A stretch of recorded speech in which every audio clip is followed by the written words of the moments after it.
The elite performers look at time and use time completely differently than the people who perform at an average level. I'm going to tell you right now, either you're going to control your time or your time's going to control you. Either you are going to dictate the terms of your life or you're going to be somebody who reacts and responds throughout their life. The elite performers look at time and use time completely differently than the people who perform at an average level. About people who win, who max out. They are in a much bigger hurry than the people who are average. And I'm not kidding you when I say this. They're in a bigger hurry to get to their destination, to get to their outcome. Their pace is faster. They walk faster, they talk faster, and their expectation when they're going to arrive at their destination is sooner. This may seem like a very small, subtle thing, but I want you to evaluate how big of a hurry are you in? Because there's something to be said about how close you think you are to a goal and how fast you will run to get to the finish line. Let me give you an example of that. If you and I started out right now and we had a 26-mile marathon to run, right? In our minds, it was 26 miles. We were gonna race each other. We would pace ourselves at a certain speed in order to maintain that speed because of the duration of the run. So if it was a marathon, we'd jog, wouldn't we, pretty slowly. You certainly wouldn't sprint 26 miles. And so because the destination, because the finish line is so far away, our pace or our hurry is limited based on how far away we think we are or when we'll arrive there. But if you and I were to run a 100-yard dash, would the pace be the same? Because the finish line is so much closer, we'd run full speed from the minute we took off, wouldn't we? Because of the proximity of how close the finish line is. The people that win in life don't necessarily have more vision than you. See, it's not a lack of vision always that means that you are going to lose. It's a lack of a type of vision, which is depth perception. You think you're further away from the outcome, and so you pace yourself like it, and you jog all the time throughout your life. The people that win may have a bigger vision, but they have accurate depth perception. They understand how close their goals are, how close their outcome is, and they're constantly in a sprint to get there throughout their day. That means consequently, they get started earlier and they finish later. They get up earlier. Throughout the day, they're in a bigger hurry to get to the places they need to be because the finish line in their mind is so much closer. I cannot emphasize this enough to you, is just the pace and the way time shrinks for elite performers compared to the average. I'm telling you, the average performer can say the same things, read the same books, have the same schedule, yet the person who is in a bigger hurry throughout the day ends up winning the day, winning the week, winning the month, winning the year, and winning the life. And so please evaluate your pace. You should be in a so much bigger hurry than everybody around you. You almost have people telling you to slow down a little bit. So that's number one, is you've got to be in a bigger hurry. The second thing is the way we begin our day.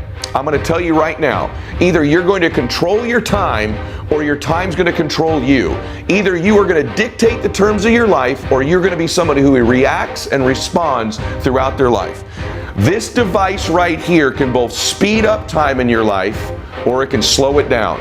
It's not always a speed tool. So one of the tips that I've covered before but not enough people implement that I promise you is a quality of max out performers that relates to their time is they control it. They do not react and respond. They dictate the terms of their life most of the time. And that means this: when you wake up in the morning, the greatest thing you could do for yourself is not touch or look at this device for 30 minutes to an hour after awakening. So that when you wake up, you take control of your time. You control the time.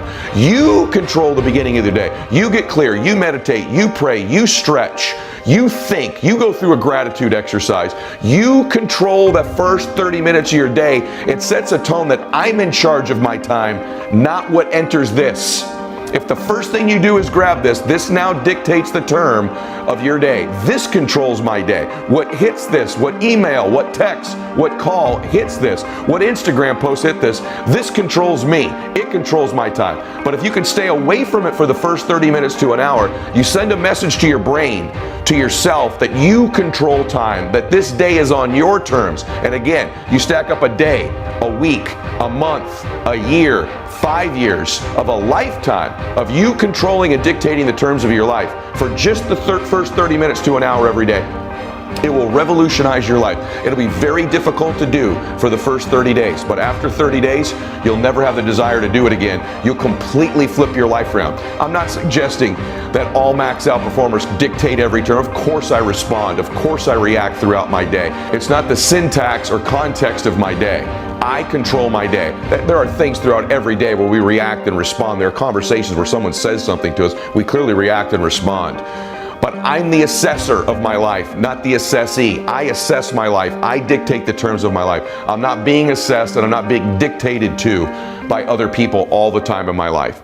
That's a huge separator in how people look at time for max out performers. The third thing is this: why is a day only 24 hours? I mean, if the average people in the world, or the majority of people in the world, have a 24-hour day, why does that have to apply to you?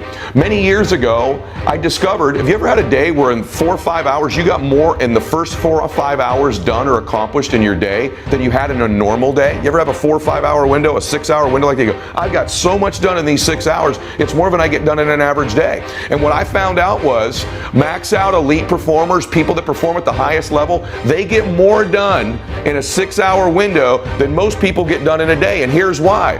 Most people measure a day by 24 hours. So I started to think, I was young in business. I was in my early 20s. And one of the things that was held against me by other people is you're too young to win. You don't have enough experience. You just haven't have enough days of experience of your life, enough days in business to win. And I thought, well, how can I fix that? And here's how you can fix that. And I've adopted this now for almost 30 years. I want the average people I compete against to think they have a 24-hour day. My days are 6 days long. So I want to teach you the concept of running mini days. My first day is from 6 a.m. to noon every day. That's a full day for me. So I try to get done a full day's work from 6 a.m. to noon because I no longer have a 24-hour day in my life. I have a 6-hour day. And so a day to me is that measure of time. It altered the complete direction of my life. It transformed who I am. So now from 6 a.m. to noon is a day. That's my first day. Every single week, 6 a.m. to noon, Monday morning. And what happens in that 6 a.m. to noon, there's a mental thing we have. I have a whole day to get all these things done. And so we stack and dictate and schedule our day over that 24-hour window of time. You'd be surprised if you shrunk the day to 6 hours, you can get the same things done in those 6 hours you used to get done in 24. From noon to 6 p.m. is my second day. And in that second day, I fill that up with a full day's worth of fun, memories, meetings, phone calls, you name it, meetings with my relationships in my life. In that 6-hour day, I pack out another day. From noon to 6 p.m., I fill that day up. And my third day is 6 p.m. to midnight. And in that 6 p.m. to midnight, same thing. My relationships, my meetings, my phone calls, my emails, the work I do is a third day. And so what happened was when I was in my early 20s, I went from having 3 days in the same window of time when the average person had 1. And I started to accomplish triple what the average person was accomplishing. Now, once again, you stack up 3 days in 24 hours over a week, a month, a year. In just 1 year, I end up with over 1,000 days, and I'm competing against people who only have 365. Think about the mind-blowing difference could be in your life if you ran mini days the rest of your life. I'm telling you right now that my days are 6 hours long. The amount of work you can get done, the amount of compounding that'll take place in your life, it's gonna blow your mind.